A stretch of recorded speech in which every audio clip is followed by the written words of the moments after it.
Magandang araw mga ka-PH Politics and Happy New Year po sa inyong lahat. So matagal-tagal tayong hindi nakapag-vlog. In fact, ito yung ating first vlog sa New Year sa taong 2025. Okay, so pasadahan natin itong issue ng National Security Council, no, na kumbaga tinanggal ni BBM through Executive Order 81, no. So tinanggal niya ang Vice President si VP Sara Duterte as member ng National Security Council. So well, prerogative naman ng presidente, ano. Okay, pero ang katakataka lang diyan is that yung tradition ba. Kasi hindi na naman si VP Sara yung tinanggal niya sa National Security Council, kundi pati yung mga former chief executives, especially yung mga buhay pa ngayon, like si President Erap, si PGMA at si President Duterte. So by tradition, kasama talaga yan sila sa council. Pero sa nangyayari ngayon, tinanggal niya pati ang si Vice President Sara Duterte, wala na rin, no? So tinawag ito ngayong National Insecurity Council. Oho, ganun ho ka-insecure si BBM. Insecure na insecure siya kay Sara. Pero ganito yan eh. Kung maalala natin, no, history, ang sinasabi nga ng mga political analysts, history repeats itself. Bakit po kamo?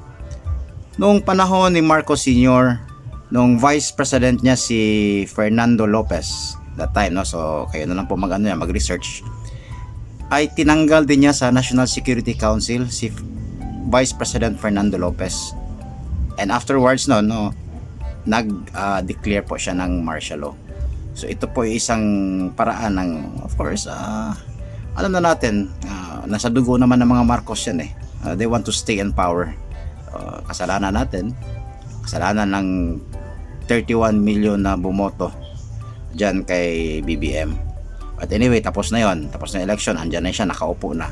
At ngayon, namamroblema tayo kasi lumalabas na siya ay hindi karapat-dapat sa kanyang pwesto, inept, insecure. Ano ba masasabi natin na addicted to power. Kayo naman, oh. But anyway, di ba? Nawala na yung mga former chief executives. So sino-sino na lang na yung nasa National Security Council, no? So yan po, isa yan sa, kumbaga, nagpapakita ng kawalan ng no, ni BBM, no? Yung kawalang tiwala niya sa kanyang sarili, insecure siya. Of course, isa din itong indikasyon na para may papatuloy yung daloy ng o smooth yung proseso ng impeachment ni VP Sara. Isa yan. So of course, no, tanggalin mo sa wala na sa wala nang information or mga intelligence si VP Inday Sara. Hindi ako magtataka nito kung baka bukas makalawa niyan nasa National Security Council na yung mga na yan, yung mga makakaliwa na yan, ng mga CPP, NPA na yan. Etong administrasyon ni BBM talaga namang nakikipagsabuatan sa mga makakaliwa, like sila yung mga known natin na mga diyan, makakaliwa ng mga mambabatas na banggitin pa ba natin, alam nyo na yon, no? Your guess is as good as mine kung sino-sino yung mga taong yon. Ito po yung well, ito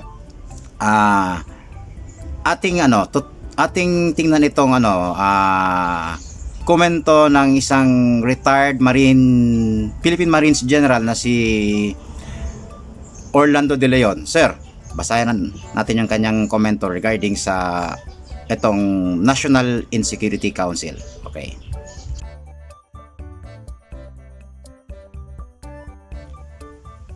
Okay, ito. Basahin natin itong komento ni retired Philippine Marines General Orlando De Leon. Ito po yung kanyang komento. Yan. Don't panic.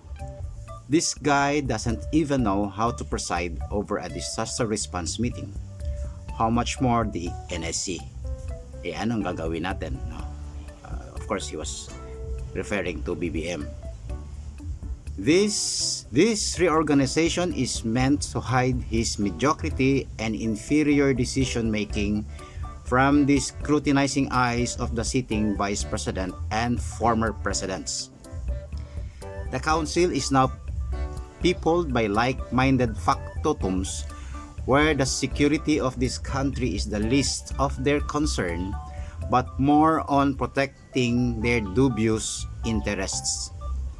The National Insecurity Council is born. Ayan, so si former Philippine Marines, si retired Philippine Marines General, Brigadier General Orlando De Leon ang nagbinyag ng pangalang National Insecurity Council ni BBM. And to add more to his insecurities, no, referring to BBM, so hindi raw siya dadalo sa inaugurasyon ni President-elect Donald Trump, no, ngayong January. Ngayon, I think this January 25, hindi raw siya dadalo. Ako rin, hindi rin ako attend kasi hindi naman ako imbitado eh. Di mas lalo siya ngayong nai-insecure. Itchapuera ka na ng America the Great. Buti pa si Xi Jinping, yung inaaway mo, imbitado ni Trump. Inggit ka ngayon. Yan, dagdag yan sa mga insecurities mo. And magpatong-patong pa yan sa darating na mga araw. So kayo po mga ka-PH Politics, ano sa palagay nyo yung insecurities ni BBM? Ano ba ang inyong opinion? Ano ang kuro-kuro nyo? So comment lang po kayo sa comment section down below. Okay, so maraming salamat po sa panonood nyo.